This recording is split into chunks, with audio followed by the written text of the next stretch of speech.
بن آوازن، تو بحیثیت صوفی آپ کا زیادہ تعارف ہے، لیکن انہوں نے بتایا کہ الحافظ المفسر الفقیہ، کہ حافظ تھے، مفسر تھے، فقیہ تھے، نحوی تھے، لغوی تھے، ادیب اور کاتب تھے۔ القشیری الشجاع البطل، بہت دلیر تھے، بطل، بطل نڈر بے باک،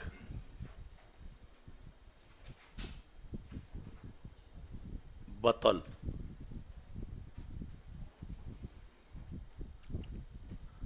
لم یارا مثل نفسہ، انہوں نے خود بھی اپنے جیسا کوئی نہیں دیکھا۔ ولا الراؤون مثلہ، دیکھنے والوں نے بھی ان جیسا کسی کو نہیں دیکھا۔ یعنی امام قشیری اپنے آپ کو، مطلب یہ ہے کہ وہ سمجھتے تھے کہ جو میری ذمہ داریاں ہیں میرے زمانے میں وہ اور کسی کی نہیں ہیں۔ تو یہ تب ہی وہ سمجھتے تھے جب وہ ذہن میں یہ عقیدہ رکھتے تھے کہ اور کسی میں ایسی صلاحیتیں نہیں ہیں جو یہ بوجھ اٹھا سکے، تو مجھے یہ بوجھ اٹھانا چاہیے۔ اس سے ثابت ہوا کہ وہ اپنے جیسا کسی کو نہیں سمجھتے تھے، نہ کہ ویسے تکبر کی بنیاد پر۔ اور ساتھ یہ ہے ولا الراؤون مثلہ وانہ الجامع لانواع المحاسن، تو رنگا رنگ خوبیوں کے وہ جامع تھے۔ 377 ہجری میں ان کی ولادت ہوئی۔ امام حاکم سے انہوں نے حدیث سنی، اور ان کے علاوہ اور خطیب بغدادی نے آپ سے حدیث روایت کی، اور اس کے علاوہ محدثین میں۔ اور آپ نے یعنی امام قشیری نے مشہور تصانیف جو ہیں وہ تصنیف کی۔ 465 ہجری میں آپ کا وصال ہوا۔ یہ امام شامی کہتے ہیں کہ میں نے یہ سارے حالات جو مواہب لدنیا پر زرقانی کی شرح ہے اس سے اخذ کیے ہیں۔ تو ان کی مشہور کتاب جو ہے وہ امام قشیری کی رسالہ قشیریہ، قولہ فی رسالتہ، رسالہ بمعنی مرسلہ، یعنی اصل میں وہ اس زمانے کے صوفیاء کی طرف انہوں نے لاہ عمل لکھ کے بھیجا تھا کہ اس طرح تم اپنے تصوف اور طریقت کو چلاؤ۔ یہ نظام خانقاہی کا نصاب تھا۔ ایلتی کاتبہا، وہ جو لکھا انہوں نے صوفیاء کی ایک جماعت کی طرف، ببلدان الاسلام، اسلامی دنیا کے مختلف شہروں میں جو صوفیاء رہتے تھے، 437 ہجری میں۔ اس میں آپ نے طریقت کے مشائخ کا ذکر کیا۔ وفسر الفاظا تدور بینہم بعبارات انیقات، اور جو تصوف کی اصطلاحات تھی اس کی آپ نے تشریح کی۔ آپ نے تفسیر کی ان الفاظ کی جو بار بار استعمال ہوتے تھے درمیان صوفیاء کے، بعبارات، ان کا تعلق ہے فسرہ کے ساتھ، یعنی تفسیر کی عمدہ عبارات کے ساتھ۔ آگے ہے مع صلابتہ فی مذہبہ، کہ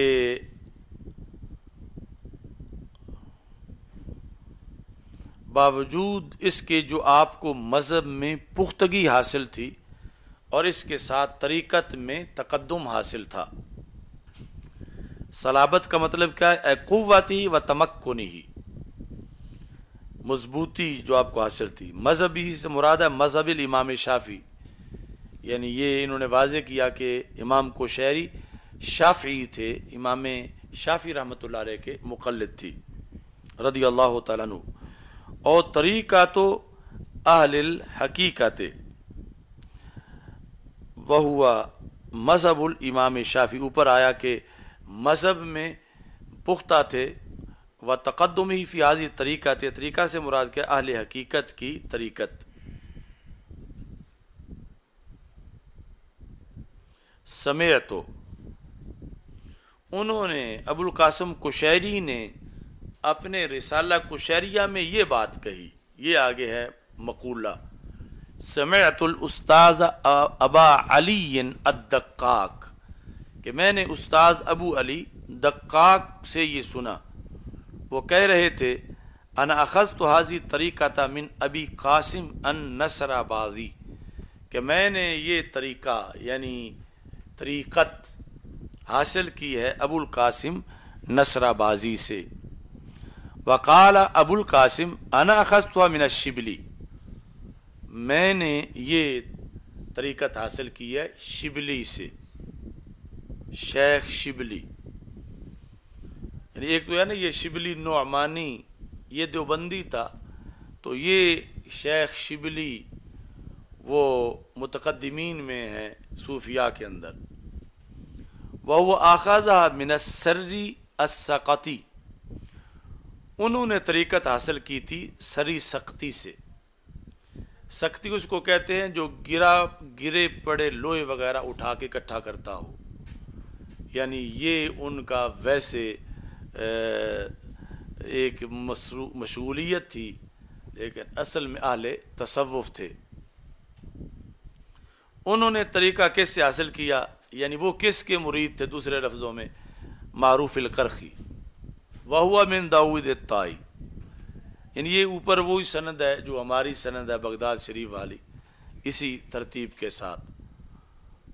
وَهُوَ أَخَذَ الْعِلْمَ وَالطَّرِيقَةَ، اور داؤد طائی جو ہیں انہوں نے علم اور طریقت کو حاصل کیا تھا من ابی حنیفہ تھا، امام اعظم ابو حنیفہ سے۔ یعنی یہاں سے پتہ چلا کہ امام اعظم ابو حنیفہ فقہ کے بھی مقتدا ہیں اور ساتھ تصوف کی بھی مقتدا ہیں، کیونکہ دونوں طریقے انہوں نے امام سے علم بھی اور طریقت بھی۔ نیچے شرح میں سمیت و مقول القول ہے کہ یہ جو قال آیا ہے قال الاستاذ اس کا یہ مقولہ ہے۔ وابو علی هو الحسن بن علی الدقاق، ابو علی کون ہے؟ حسن بن علی الدقاق۔ وابو القاسم هو ابراہیم بن محمد نصرابادی، زال کے ساتھ، یعنی یہ چونکہ متشابہ لگ سکتا تھا، جس طرح ہم کہتے ہیں کہ فیصل آبادی، تو یہ کوئی دال نہ ہو، تو انہوں نے کہا کہ یہ زال کے ساتھ ہے نصرابادی۔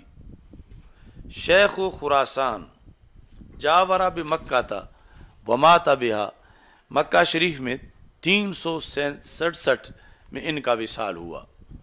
شبلی کون ہے؟ هو الامام ابو بکر، امام ابو بکر۔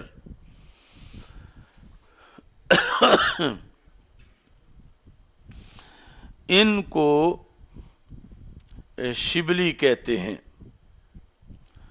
امام ابو بکر دلف الشبلی البغدادی المالکی المذہب، یعنی یہ فقہی طور پر مالکی تھے، یعنی یہ آپس میں پیر مرید جو ہیں فقہی طور پر ان میں تفاوت بھی تھا کہ کوئی حنبلی شافعی کا مرید ہے، کوئی شافعی حنفی کا مرید ہے، یعنی فقہی طور پر اگرچہ اختلاف تھا لیکن طریقت میں وہ ایک دوسرے کے مرید تھے۔ صاحب الجنیدہ، یہ شبلی جو ہیں حضرت جنید بغدادی کے شاگرد ہیں، 334 ہجری میں ان کا وصال ہوا۔ سری، جن کو ہمارے عرف میں سری سقطی کہتے ہیں، تو سری السقطی ہوا ابو الحسن بن مغلس السقطی خال الجنید، یہ جنید بغدادی کے ماموں ہیں۔ وہ استاذ ہو، اور ان کے استاذ بھی ہیں، جنید بغدادی کے ماموں بھی ہیں اور استاذ بھی ہیں۔ میں نبی حنیفہ تھا، امام ابو حنیفہ سے۔ اب یہ بتاتے ہیں کہ امام ابو حنیفہ جو ہوا فارس حاضل میدان، امام ابو حنیفہ اس میدان کے یعنی فقہ اور تصوف کے شاہ سوار تھے، فارس۔ وہ فارس حاضل میدان، تو میدان یہ اردو پنجابی میں جو لفظ استعمال ہوتا ہے اصل عربی کا ہے، فارس حاضل میدان۔ مثلا جس طرح تنور ہے، پنجابی میں بھی تنور کہتے ہیں، اردو میں بھی، تو اصل وفارت التنور قرآن مجید میں ہے، تو اصل عربی کا لفظ ہے۔ تو یہ ہو بہو وہی الفاظ جو ہیں وہ مشہور ہیں۔ فَإِنَّ مَبْنَ عِلْمِ الْحَقِیقَةِ، اب یہ تھا کہ ان دو علوم کا آپس میں ربط کیا ہے، فقہ کا اور تصوف کا، کہ امام صاحب ان دونوں کے شاہسوار ہیں۔ تو یعنی یہی جو تعجب کی بات تھی کہ چلو فقہ تو ٹھیک ہے، تو یہ تو سنے کبھی نہیں کہ امام صاحب صوفی بھی بہت بڑے تھے اور ولی بھی بہت بڑے تھے۔ تو انہوں نے کہا کہ فَإِنَّ مَبْنَ عِلْمِ الْحَقِیقَةِ عَلَى الْعِلْمِ وَالْعَمَلِ وَتَصْفِیَةِ النَّفْسِ، کہ جو علم حقیقت ہے اس کا مدار تین چیزوں پر ہے۔ علم حقیقت کا مدار ایک تو علم پر، دوسرا علم کے مطابق عمل پر، اور تیسرا تصفیہ نفس پر۔ وَقَدْ وَصَفَهُ بِذَلِكَ عَامَةُ السَّلَف، اور یہ تینوں چیزیں عام سلف نے امام صاحب کی بیان کی ہیں، یعنی علم بھی، عمل بھی، اور تصفیہ نفس بھی۔ یعنی علم تو ویسے ہی یعنی بہت زیادہ معروف ہے، اور بالخصوص استدلال، یہ جو تبیین الحقائق شرح کنز الدقائق ہے، اس میں لکھا ہے کہ امام اعظم ابو حنیفہ رحمہ اللہ تعالی ابھی فارغ التحصیل نہیں ہوئے تھے، یعنی چرچا نہیں ہوا تھا آپ کی امامت کا، تو مجلس فقہی منعقد تھی بغداد شریف میں، تو ابو جعفر دوانکی کا حلقہ تھا۔ تو یہ مسئلہ ڈسکس ہو رہا تھا کہ جس گلاس پہ چاندی کے نقش و نگار بنے ہوئے ہوں، گلاس ہو لکڑی کا یا لوہے کا، نقش و نگار اوپر چاندی کے بنے ہوئے ہوں، تو کیا اس میں پانی پینا جائز ہے یا ناجائز ہے؟ تو وہ جو مجلس کے عمائدین تھے، بڑے فقہا، سب اس پر متفق ہو گئے کہ مکروہ ہے پانی پینا اس میں، چونکہ چاندی کے برتن کو استعمال کرنا منع کیا گیا ہے اس حدیث شریف میں، تو پھر اس پر بھی چاندی لگی ہوئی ہے اور پانی اسی نقش و نگار سے گزر کے آ رہا ہے منہ کی طرف، اگرچہ پوری چاندی نہیں ہے، نقش و نگار چاندی کے بنے ہوئے ہیں۔ تو جب اس پر ان سب نے اتفاق کر لیا تو امام صاحب یوں انگڑائیاں لے رہے تھے جیسے اندر کوئی چیز لٹکی ہوئی ہو، تو اس سے ابو جعفر دوانکی انہیں محسوس ہوا کہ انہیں کوئی شاید اعتراض ہے اس بات پر، تو انہوں نے پوچھا کہ آپ کے نزدیک کیا ہے، کیا اس مسئلے کا حل ہے؟ تو آپ نے فرمایا کہ مطلقاً جائز بھی نہیں اور مطلقاً مکروہ بھی نہیں، ایک صورت میں جائز ہے اور ایک صورت میں مکروہ ہے۔ تو ان سب نے توجہ کی کہ یہ دو صورتیں انہوں نے کہاں سے بنا لی ہیں؟ تو انہوں نے پوچھا کہ کس صورت میں پانی پینا نقش و نگار چاندی کا ہے، کس صورت میں جائز ہے اور کس صورت میں ناجائز ہے؟ تو آپ نے انہیں فرمایا کہ آپ مجھے یہ بتائیں کہ ایک بندے نے چاندی کی انگوٹھی پہنی ہوئی ہو اور وہ چلو بھر کے اس طرح پانی پیے، تو یہ پینا جائز ہے یا ناجائز ہے؟ تو سب نے کہا یہ تو جائز ہے، اس میں تو کوئی حرج نہیں۔ تو آپ نے فرمایا پانی تو اب بھی چاندی سے گزر کے ہی آ رہا ہے کہ جو اس نے انگوٹھی پہنی ہوئی ہے۔ تو اس بنیاد پر آپ نے فرمایا کہ صورتحال یہ ہے کہ اگر جہاں منہ رکھ کے پانی پینا ہے اس جگہ پہ چاندی لگی ہوئی ہے تو پھر تو مکروہ ہے، اور اگر اس جگہ چاندی نہیں لگی ہوئی، نیچے اگرچہ نقش و نگار موجود ہیں، تو پھر مکروہ نہیں، پھر جائز ہے۔ تو ان سب فقہا نے پھر تحسین کی آپ کی دلیل کی اور تسلیم کیا کہ واقعی اسی طرح یعنی دو صورتیں ہیں کہ مطلقاً مکروہ بھی نہیں ہے اور مطلقاً جائز بھی نہیں ہے۔ تو یہ آپ کا جو فقہی اور علمی مقام یہ تو بچپن سے یعنی طالب علمی کے زمانہ سے معروف تھا۔ پھر یہ ہے کہ ورع کے لحاظ سے تو قرض لینا تھا جس سے اس کے گھر کے باہر جا کے کھڑے تھے اور دھوپ میں کھڑے تھے اور دیوار کا سایہ تھا اور وہاں کھڑے نہیں ہو رہے تھے، دروازے پہ دستک دیکھ کے دھوپ میں کھڑے تھے، تو کسی نے کہا کہ دھوپ ہے شدید اور سایہ ساتھ ہی ہے تو سایہ میں کھڑے ہو جاؤ۔ تو آپ نے فرمایا کہ اس بندے سے میں نے قرض لینا ہے، یعنی اسے قرض دیا ہوا جو میں نے واپس لینا ہے، اور کل قرض جر نفعا فہو ربا، اور جس قرض سے بھی کوئی فائدہ حاصل کر لیا جائے وہ ربا بن جاتا ہے۔ تو میں اگر اس کی دیوار کے سائے کے نیچے کھڑا ہوں گا تو یہ بھی ایک فائدہ ہوگا، یہ بندہ میرا مقروض ہے، تو اس بنیاد پر میں نہیں کھڑا ہونا چاہتا تاکہ کہیں معمولی سا شائبہ بھی میرے رزق میں ربا کا داخل نہ ہو۔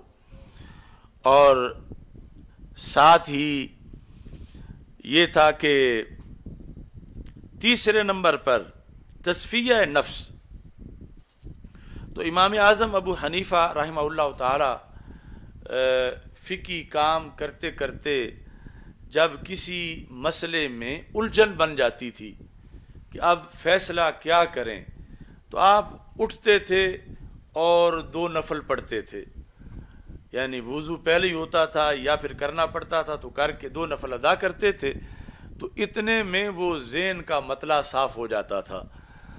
تو یہاں پھر محققین نے لکھا کہ مثلا ایک ہم لوگ ہیں کہ اگرچہ بڑے بڑے گناہ کی ہوں معاذ اللہ، پھر بھی ہم حشاش بشاش ہیں اور ہمارا جو کمپیوٹر ہے ذہن کا اس کے سگنل برقرار ہیں، ہمیں کوئی مسئلہ نہیں ہے، اور ادھر کوئی خلاف اولا کام ہوا ہے امام صاحب سے اور اتنے میں ہی وہ ونڈو بند ہو گئی ہے کہ صرف خلاف اولا کام ہونے سے، تو انہوں نے اس کا کفارہ دیا ہے، نفل پڑھے ہیں اٹھ کے، تاکہ یہ سارا سسٹم جو ہے وہ صحیح ہو جائے۔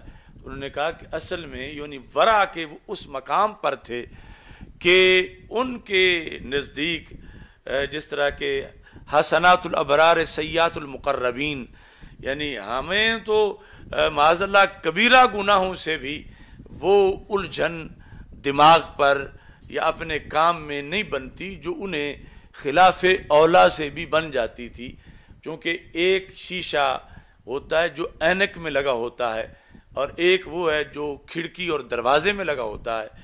کھڑکی اور دروازے کے شیشے پہ بڑے بڑے داغ بھی ہوں تو گزارا ہو جاتا ہے، اینک پہ چھوٹا سا بھی ہو تو پھر بھی صاف کرنا پڑتا ہے ورنہ کچھ نظر نہیں آتا۔ تو وہ یعنی ان کا اعلیٰ رتبہ تھا اس ورع کے اندر، یہ نہیں کہ معاذ اللہ کہ وہاں پر کوئی اتنی کثرت تھی گناہوں کی، نہیں، وہ ورع کا یہ مقام تھا کہ انہیں چھوٹی سی جو لغزش ہے وہ بھی کبیرہ جیسی معلوم ہوتی تھی، اور پھر اس پر پریشانی کی بنیاد پر ذہن کے سوچنے پر اثر پڑتا تھا تو آپ اس کا کفارہ ادا کر دیتے تھے نفل پڑھ کے، تاکہ ذہن میں کوئی الجھن نہ رہے اور ذہن صحیح طریقے سے سوچے۔ تو ایک ہوتا ہے ذہین ہونا، ایک ہوتا ہے عقل مند ہونا، اور ایک ہوتا ہے فقیہ ہونا۔ یہ بظاہر تو ایک ہی چیز لگتی ہے لیکن اس میں فرق ہوتا ہے۔ جس طرح کہ عورتوں کے بارے میں رسول پاک صلی اللہ علیہ وسلم نے فرمایا ہن ناقصات العقل والدین، کہ عورتیں ناقصات العقل والدین ہیں۔ اب یہ ہے امتی ہونے کا حق کہ عورتیں یہ سنیں تو دل میں خیال نہ لائیں کہ ہمیں کیا کہہ دیا ہے، کہ سرکار دو عالم صلی اللہ علیہ وسلم بیان حق کے لیے تشریف لائے ہیں، اور یہ بھی رحمت تھی عورتوں کے لیے کہ آگے چھٹی کا بھی پھر ذکر ہے۔ ہن ناقصات العقل والدین، عورتیں عقل اور دین کے لحاظ سے، دونوں کے لحاظ سے ناقص ہیں۔ مطلب کیا؟ مجموعی طور پر، ورنہ بعض عورتیں تو بعض مردوں سے کروڑوں بار افضل ہیں عقل میں بھی اور دین میں بھی۔ تو ناقصات العقل کیسے ہیں؟ تو رسول پاک صلی اللہ علیہ وسلم نے فرمایا کیا دیکھتے نہیں ہو کہ وہ ان دو کی گواہی تم ایک کے برابر ہے، یہ ان کی عقل کا نقصان ہے۔ اور دوسری طرف دین، فرمایا کیا ان میں سے ایک ایسی نہیں، یعنی جب وہ حیض کے دن آتے ہیں تو گھر میں بیٹھ جاتی ہے، نہ جماعت میں شریک ہو سکتی ہے اور نہ نماز پڑھ سکتی ہے، تو کتنے دن اس بیچاری کو پھر اگرچہ کتنا شوق تھا کہ میں سجدہ کروں، نہیں کر سکتی، اور پھر قضا بھی نہیں اس کی، تو یہ اس کے دین کا نقصان ہے۔ اب یہاں پر یعنی عقل کا نقصان بیان کیا، حالانکہ جب امتحان ہوتے ہیں تو رزلٹ آتا ہے تو آتا ہے کہ فلاں بورڈ میں ساری پوزیشنیں لڑکیاں لے گئی ہیں، لڑکے جو ہیں وہ پیچھے رہ گئے ہیں، تو کچھ پھر اس بات کو اس حدیث کے مقابلے میں لے آتے ہیں کہ سرکار نے تو فرمایا یہ ناقصات العقل ہیں، تو پھر یہ آگے کیسے نکل گئی ہیں، ان کاملین سے آگے کیسے نکل گئی ہے؟ تو اس کا یہ جواب ہے کہ عقل اور ذہانت یہ دو جدا چیزیں ہیں۔ عقل کا تعلق بصیرت کے ساتھ ہے اور تأثر کے ساتھ ہے۔ عورت جلد متاثر ہوتی ہے اور جلد اس کا تأثر ختم ہو جاتا ہے، اور گواہی دینے کے اندر بڑی پختگی چاہیے۔ اور مرد جو ہے، یعنی یہ جو بالجماعت بات ہو رہی ہے، جو کہ بعض تو عورتیں بھی کئی مردوں سے جو یوسف ہوں ان کے مقابلے میں ان کا عورتوں کا بھی درجہ ہے، تو اجتماعی طور پر مطلب یہ ہے کہ عورتوں کے اندر وہ پختگی نہیں جو مردوں کے اندر ہے۔ تو ہو سکتا ہے فریفتہ ہو کہ متاثر ہو کے جلدی میں گواہی بھی دے بیٹھیں، پھر جلدی میں انکار بھی کر دیں، تو اس بنیاد پر وہاں دو رکھی گئیں تاکہ باہمی طور پر مضبوطی آ جائے۔ تو یہ ہے عقل، اور وہ زیادہ نمبر لے جانا وہ ہے ذہانت۔ تو بات عقل کی گئی ہے، بات ذہانت اور حافظہ کی نہیں کی گئی۔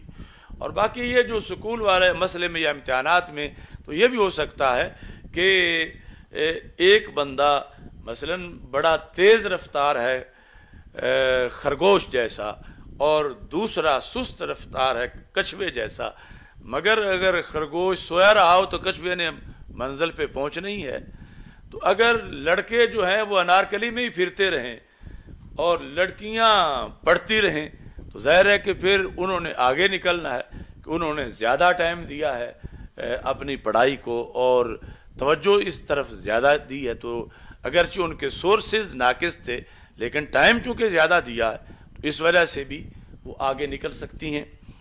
تو یہاں پر یہ فقاہت جو ہے وہ پھر آگے ایک تیسری چیز ہے۔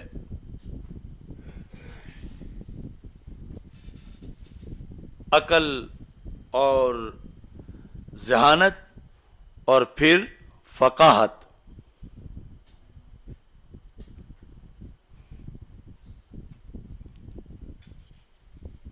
فقاہت کے لحاظ سے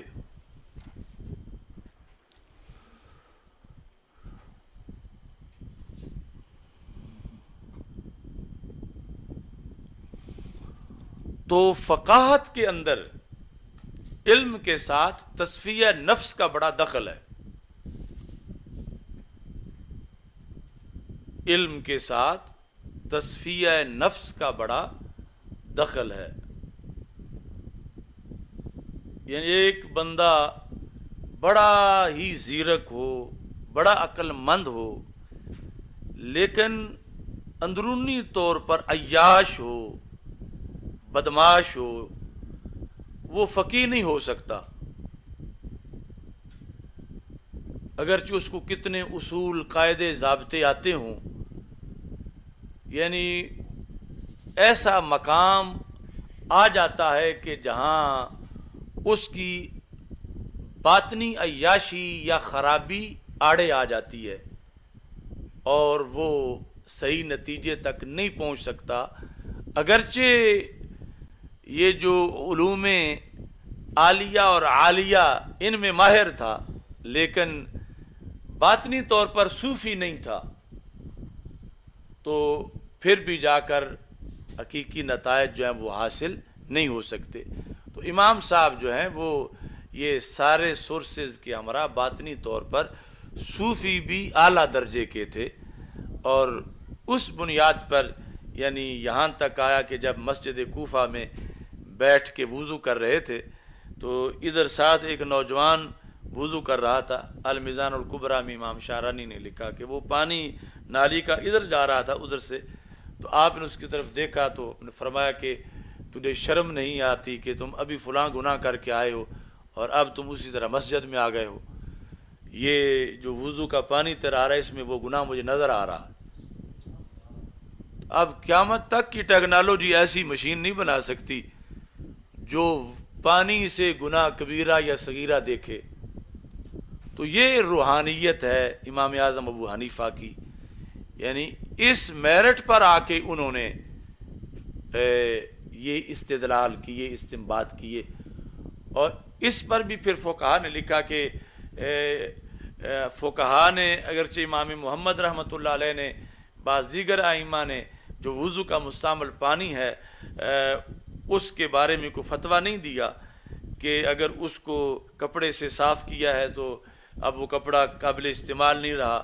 صاحب نے کہا صحیح ہے، لیکن امام اعظم ابو حنیفہ نے اس کو ریجیکٹ کیا کہ وضو کا پانی جس کپڑے سے صاف کرو اسے پھر نماز میں استعمال نہ کرو. کیوں؟ یعنی انہیں تو وہ گناہ نظر آتے تھے، تو جس انسان نے نظر آ رہے ہوں کپڑا اس سے آلودہ نظر آ رہا ہو تو وہ تو پھر اپنی آنکھ سے دیکھ رہا ہے. تو یعنی اس حد تک جو ہے وہ امام صاحب کی ورع پرہیزگاری اس کا اس میں دخل تھا. اور حدیث شریف میں ہے کہ لا تدخل الملائکۃ بیتا فیہ کلب او سورہ، فرشتے اس گھر میں داخل نہیں ہوتے جس گھر میں کتا ہو یا تصویر ہو. اس پر صوفیاء نے لکھا کہ جس دل میں گندے خیال رہتے ہوں وہاں نور علم کیسے آ سکتا ہے؟ یعنی فرشتے اس گھر میں داخل نہیں ہوتے جس گھر میں کتا ہے یا تصویر ہے.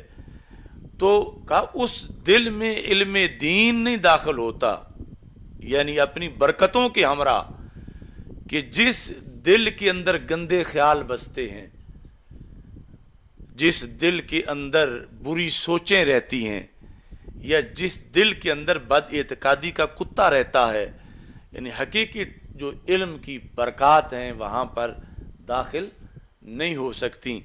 اور دوسری طرف من اخلص للہ 40 یوما انبت اللہ ینابیع الحکمہ علی لسانہ، کہ جس نے اللہ کے لیے 40 دن اخلاص کیا اللہ اس کی زبان پر حکمت کے چشمے جاری کر دیتا ہے. یعنی یہ وہ للہیت اور خلوص ہے کہ جس کی بنیاد پر یعنی چشمہ جاری ہوتا ہے کہ خود بخود علم آتا ہے اور خود بخود وہ علم آگے تقسیم ہوتا ہے. اس بنیاد پر ایک عالم، ایک خطیب، ایک مفتی، ایک مدرس اور ایک فقیہ کے لیے باطنی طور پر بھی صوفی ہونا بڑا ضروری ہے، کیونکہ یعنی اس سے ہی پھر اس کو برکات حاصل ہو سکتی ہیں اور اس کے علم کے اندر نشو و نما ہو سکتی ہے. ورنہ ظاہری طور پر جتنا بھی ہو وہ اب کتابیں لکھنے کے لحاظ سے تو مودودی نے کتنی لکھی، کتابیں لکھنے کے لحاظ سے تو قادیانی کی کتنی کتابیں ہیں. تو یہ تھا کہ وہ جو سلف صالحین کا طریقہ تھا اس سے چونکہ عدول کیا ہوا تھا. اس بنیاد پر کچھ لوگ جب مجددین کی بات کرتے ہیں تو کچھ کہتے ہیں کہ دیکھو فلان نے کتابیں اتنی لکھی لہذا اس کو مجدد مان لو.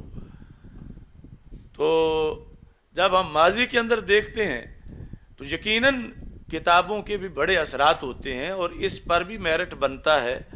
جس طرح کی اعلیٰ حضرت رحمۃ اللہ علیہ کی کتب ہیں اور وہ نقل در نقل نہیں، اس میں استدلال ہے، اس کے اندر اپنا ایک وزڈم ہے، اجتہاد ہے. اور آج تک آپ کی کسی ایک کتاب کا بھی کوئی جواب نہیں لکھ سکا، لیکن محض یعنی کچھ یہاں سے لے کے یا کچھ وہاں سے لے کے کتابیں لکھتے جانا، اکٹھے کرتے جانا، جمع کرتے جانا، یہ معیار تجدید نہیں. چونکہ مجدد کے لیے سب سے پہلے یہ ضروری ہے کہ انسان صحیح ہو، یعنی بندے کا بیٹا ہو، پھر مومن کامل ہو، اور اس کے بعد پھر جو ہے وہ شرع کا یوں پابند ہو، یعنی وہ مداری قسم کا نہ ہو. اب طاہر القادری جیسا بندہ وہ تو ایک مکمل انسان بھی نہیں، چہ جائے کہ اسے آگے تجدید کا منصب دیا جائے کس بیس پہ کہ کتابیں اتنی ہیں یا اتنے ملکوں میں کام ہو رہا ہے، اتنے ملکوں میں شاخیں ہیں. چونکہ مجدد جو ہے وہ اگر زمانے کی روش کے ساتھ بدلے تو پھر وہ سواری ہے زمانے کی، اور مجدد وہ ہوتا ہے کہ جو زمانے کی روش بدلتا ہے، خود نہیں بدلتا اور زمانے کا رخ بدلتا ہے. اگرچہ بطور فرض اس نے ایک کتاب بھی نہ لکھی ہو، اگر وہ زمانے کو بدل دے صحیح جانب، مطلقاً بدلنا مراد نہیں، قرآن و سنت کی روشنی میں، تو وہ ایک تجدید قرار پائے گی. اب مجدد الفسانی رحمۃ اللہ علیہ آپ کے مکتوبات شریف اور چند چھوٹی چھوٹی کتابیں ہیں، تو کتابیں تو 50 بھی نہیں بنتی، لیکن تجدید انہوں نے 1000 سال کی ہے. کہ ان کا کردار بولتا ہے، ان کی زندگی میں امر بالمعروف اور نہی عن المنکر کا جو ان کا طریقہ تھا، اور ایک اعلیٰ اقدار تصوف کی ان کی ذات کے اندر موجود تھیں. تو یہ چیزیں سب سے پہلے دیکھی جاتی ہیں، اور اس کے بعد جو ہے وہ یہ کہ یہ اثرات کس ذریعے سے لوگوں تک پہنچے اور آگے کتنے دیر پا ثابت ہوئے، وہ ساری چیزیں بعد میں کاؤنٹ کی جاتی ہیں. تو اس بنیاد پر یہ انہوں نے یہاں پر لکھا امام اعظم ابو حنیفہ رحمۃ اللہ علیہ کے لحاظ سے کہ یہ ساری چیزیں جس پر مدار ہے علم حقیقت کا، یہ بدرجہ اتم امام اعظم ابو حنیفہ میں موجود تھیں، اور یہی وجہ بنی فقہ حنفی کی مقبولیت کی. ورنہ امام تو اور بھی بڑے تھے جن کی کاوشیں بھی بڑی تھیں، کتابیں بھی بڑی تھیں، لیکن ان کی فقہ ان کی زندگی میں ہی فوت ہو گئی، یا 10 سال بعد فوت ہو گئی، یا 50 سال بعد فوت ہو گئی، اسے دوام ہی نہیں ملا. یعنی یہ نہیں کہ کوئی اس دین میں صرف 4 امام ہی پیدا ہوئے ہیں، اس میں ہزاروں امام پیدا ہوئے ہیں، لیکن کعبے کے گرد 4 مصلے جن کے بنے، انہیں رب نے قبولیت تامہ عطا کی. یعنی آگے ان کی فقہ رائج ہونے کے لحاظ سے پھر یہ 4 کے اندر فقہ کا حصر ہوا کہ قبولیت کس انداز میں آگے ان کے افکار کو ملی ہے. اچھا جی، وقد وصفوا بذلک عامۃ السلف، عمومی سلف نے آپ کی یہ تعریفیں بیان کی ہیں امام اعظم ابو حنیفہ کی. اب اس کی مثال دیتے ہیں. فقال احمد بن حنبل فی حقہ، امام احمد بن حنبل نے شان ابی حنیفہ میں یہ کہا، انہ کان من العلم والورع والزہد وایثار الآخرۃ بمحل لا یدرکہ احد. علم، ورع، زہد اور دنیا پر آخرت کو ترجیح دینے کے لحاظ سے امام اعظم ابو حنیفہ اس مقام تک پہنچے ہوئے تھے جہاں اور کوئی نہیں پہنچ سکا. مراد تو یہی ہے کہ آپ کے ہمسر اور بعد میں، یعنی صحابہ رضی اللہ تعالی عنہم سے تقابل مراد نہیں ہے. اب یہ خود ایک فقہ کے بانی ہیں امام احمد بن حنبل، لیکن امام اعظم ہے. کہتے ہیں کہ بے محل موصوف ہے، لا یدرکو احد صفت ہے کہ آپ اس درجے پہ ہیں کہ جہاں اور کوئی نہیں پہنچ سکا.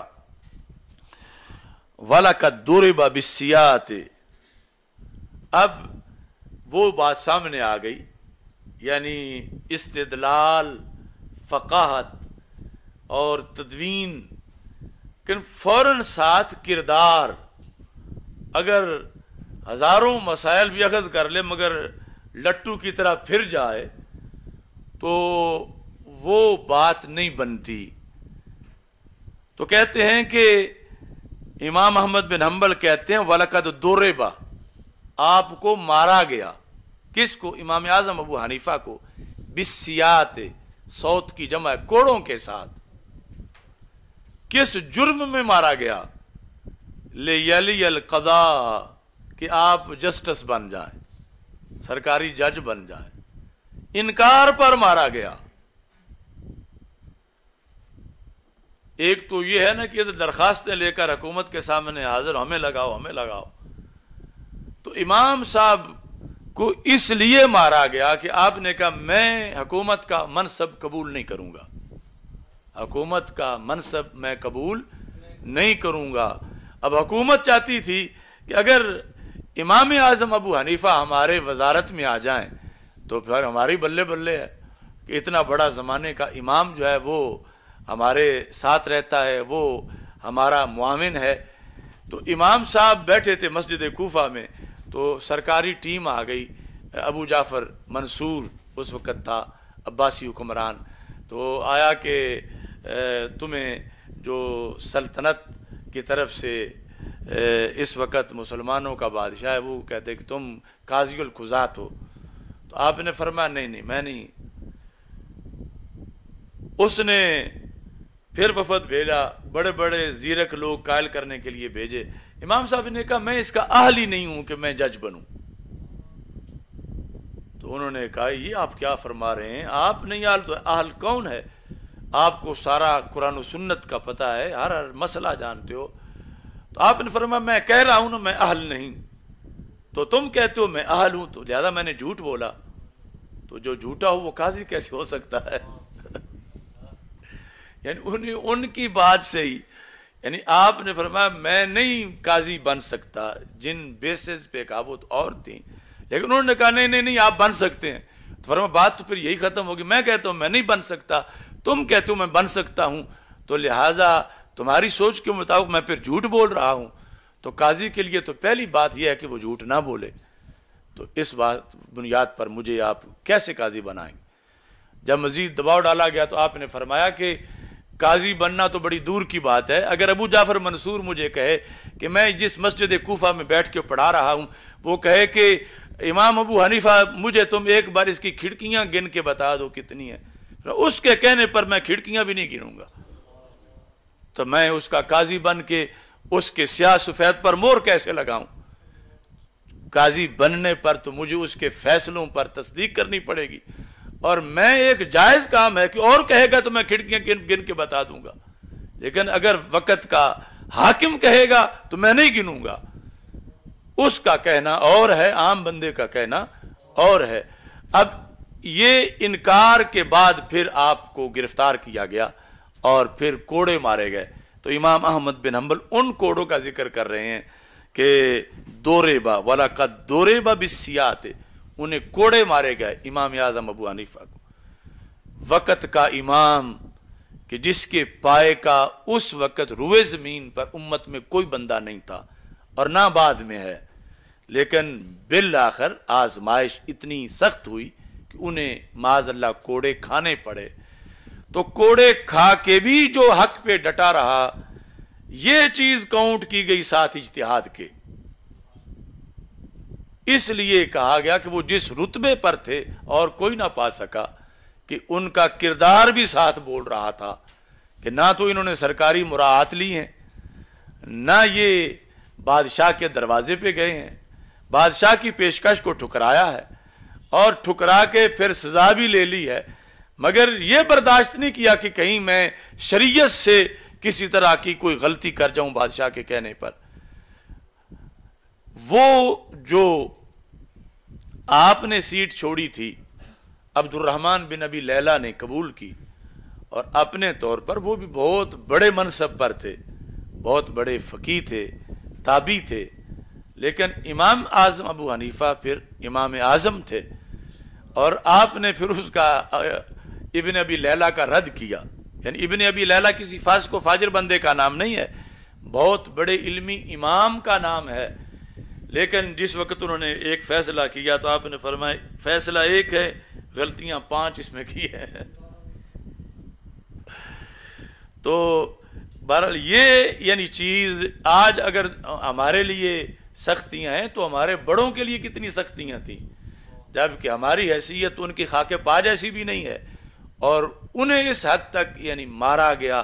اب یہی امام احمد بن حنبل جو کہہ رہے ہیں تو آخر بالآخر ان کی پشت پہ بھی کوڑے لگے، اور ان کی رمضان کے مہینے میں گرفتار کیا گیا، اور رمضان میں ان کو کوڑے مارے گئے، اور لکڑیوں میں باندھ کے ایک طرف بازو دوسری طرف ٹانگیں یوں لٹکا کے درمیان میں پشت پہ، وہ ایک کوڑا ہاتھی کو لگتا تو وہ بھی اس کا پیٹ زمین سے لگ جاتا۔ تو یہ کوڑے امام احمد بن حنبل نے کھائے مسئلہ خلق قرآن پر، کہ حاکم کہتا تھا کہ قرآن اللہ کی مخلوق ہے، آپ کہتے تھے نہیں یہ غلط ہے، قرآن اللہ کا کلام ہے، صفت قدیم ہے، یہ مخلوق نہیں ہے۔ تو یہ بھی درمیان میں مرحلہ عالم کے لیے آتا ہے اپنی اپنی بساط کے مطابق۔ تو اس لیے یعنی پڑھائی کے ساتھ ساتھ یہ کردار کی پختگی بھی ضروری ہے، جس کا یہاں پہ تذکرہ کیا گیا۔ چونکہ یہ جو سرکاری مراعات ہیں، اگرچہ بعض لوگ اس کے جواز پر بھی دلائل دیتے ہیں، اور ہو سکتا ہے کچھ شریعت کو صحیح بندے جو ہوں ان سے فائدہ بھی ہو جائے، لیکن شاعر نے کہا تھا جج بنا کے اچھے اچھوں کا لبھا لیتے ہیں دل، کیا ہی ہیں خوش نما 2 جیم ان کے ہاتھ میں۔ جج بنا کے اچھے اچھوں کا لبھا لیتے ہیں دل، یعنی اچھے اچھے علماء فقہا یہ ضیاء الحق کے دور تک اور اب بھی، یعنی جو اگر گیا تو وہ سمجھے کہ اگر پہلے اس کی آزمائش 100 تھی تو اب 1,00,000 درجے کی ہو گئی ہے، کیونکہ پہلے اس کی حیثیت اور تھی، اب ہر وقت جہاں حلال حرام کا معاملہ چل رہا ہے اس کو آڑ بنائے گی حکومت، یعنی وہ ان کے ذریعے سے سب کروائے گی جو دین والے لوگ ان کے ساتھ بیٹھتے ہیں۔ تو اس لیے یعنی قرب سلطان کو آگ کہا گیا، اور کہا گیا کہ بئس الفقیر علی باب الامیر، کہ برا فقیر وہ ہے جو بادشاہ کے دروازے پہ جا بیٹھے، اور نعم الامیر علی باب الفقیر، اور اچھا بادشاہ وہ ہے جو کسی فقیر کے دروازے پہ جا بیٹھے۔ اچھا جی، فلم یفعل، یہ آگے لکھا ہے کوڑے کھا لیے مگر قاضی نہیں بنے۔ امام اعظم ابو حنیفہ رحمہ اللہ تعالی۔ الحمدللہ رب العالمین والصلاة والسلام علی رسول الکریم، استغفر اللہ لا الہ الا اللہ وحدہ لا شریک لہ، لہ الملک و لہ الحمد